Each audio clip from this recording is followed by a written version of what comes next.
There's almost an entire culture behind it. You've got tons of stuff. It's not just a game, it's also a hobby. There's building and painting and people who kit bash these amazing works of art with it. There's so much flexibility and possibility when it comes to this game that it really kind of holds its own within, the world of any kind of tabletop gaming. It does take a dedication of time and money to it. I will never deny that. It's fantastic. The amount of nuance and strategy involved with playing, not to mention the varied armies you can play, and even the nuance of building those lists. There's no other game like it as far as I'm concerned. It is a miniature tabletop game where you build the armies out of plastic kits and you fight each other. Especially in the last year or so, it's kind of grown exponentially.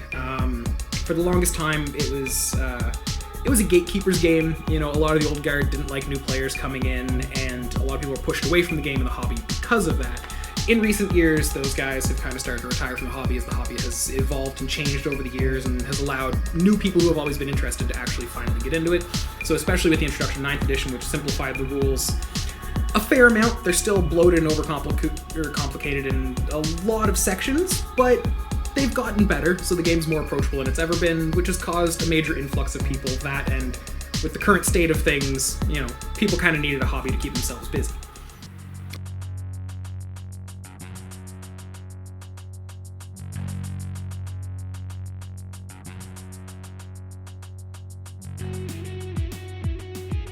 For me, honestly, that's kind of my favorite point of it. Like, playing's fun, but being able to just kind of, sit at home and focus on something. I've sunk countless hours into just painting minis. I've sat down and spent 13 hours on a single miniature before. It's really enjoyable.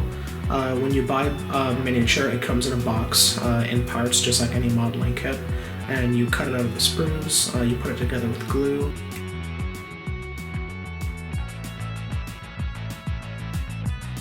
And then you paint it to how you want. It can either be the box art or any custom colors you want.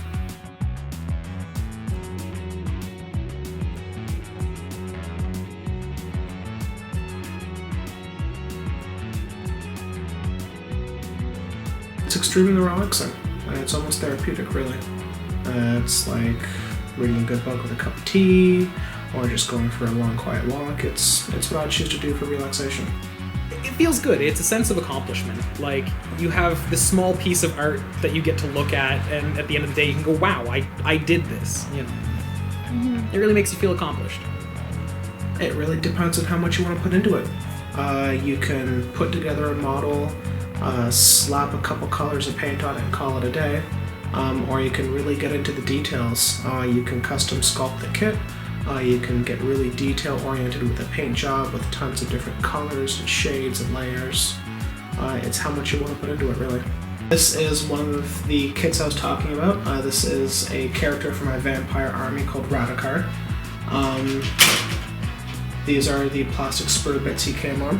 Mm-hmm. And this is the glue you use. And after I'm done putting him together, because I'm not done yet, paints.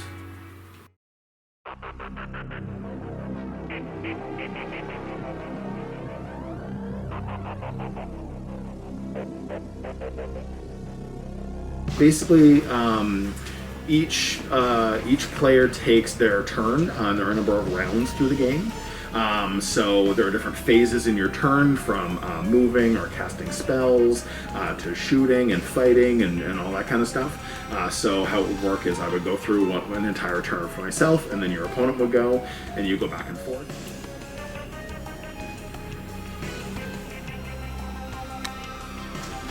Uncharged, I suppose.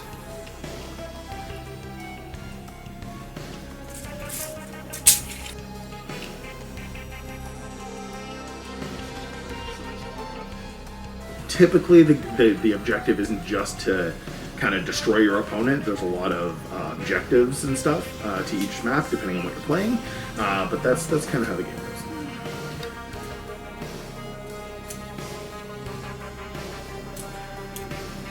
Strike team is going to move into the...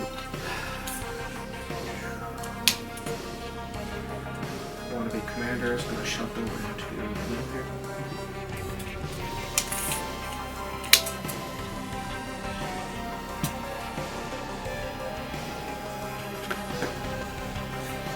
So it's a lot of reading and research, honestly. But the basic rules are very complicated. Kind of hard to sit down and explain just talking. You have your core rulebook, and then you also have supplement books and codexes, which give you separate rule sets for each army, because every army in the game has its own self-contained set of rules. So your core rulebook will give you the basis of what you need to play, and then the codex will give you the information on what your army does and how they do it and how they alter those core rules. Where's it going into? The Assault Intercessor is just coming from the fire team. Oh, it's just fire team. That's not too bad. So 5s, you're rolling once. There's strength 5 on the weapons, right? It's from their turret? Yeah. Ooh, 2 hits.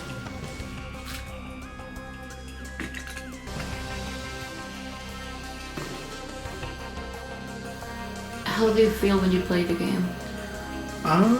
Well, if it's a good game against someone I enjoy playing with, pretty good. It's relaxing, there's moments of extreme joy, or there's moments of extreme anger when you have bad luck or make a bad play. It helps you de-stress and unwind, and like I said, if you're with a good person, you're having fun. The competitive scene can be very stressful because a lot of the time there are actual stakes, and a lot of competitive stuff, there are cash prizes, so it can become very stressful at times. But in and of itself, it shouldn't be a stressful experience. You know, for most of us, we're doing this because we love it and we have fun with it. It shouldn't have to be stressful.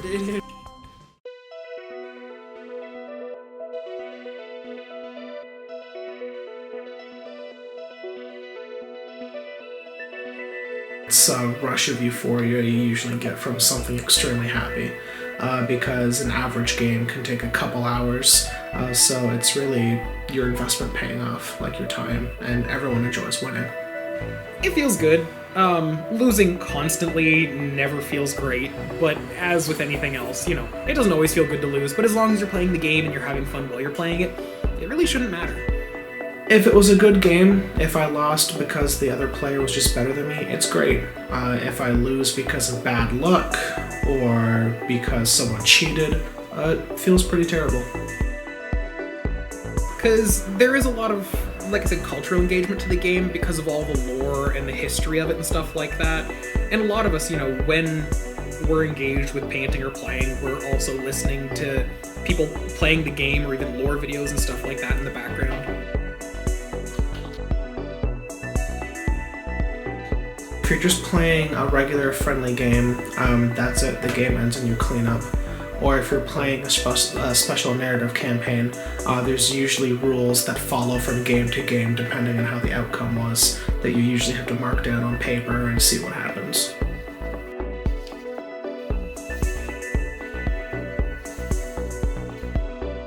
It is a nice distraction, you know, games can take anywhere from, you know, an hour to 6 hours, so it's a nice breakaway from things. This is kind of my go-to for the most part. You know, I have a few other hobbies too, but this is one that always keeps calling me back. Why? It's just something about it. At the end of the day, it's still a game. You get to hang out with your friends, roll some dice, you know, it's a lot of fun. The only caveat being is that it can get a little expensive, but if you do it slowly and kind of, you know, work yourself into it, it's really, really great and a great way to meet new people, and like the community here at the shop and you know, around the town are just spectacular, just very, very welcoming, so absolutely.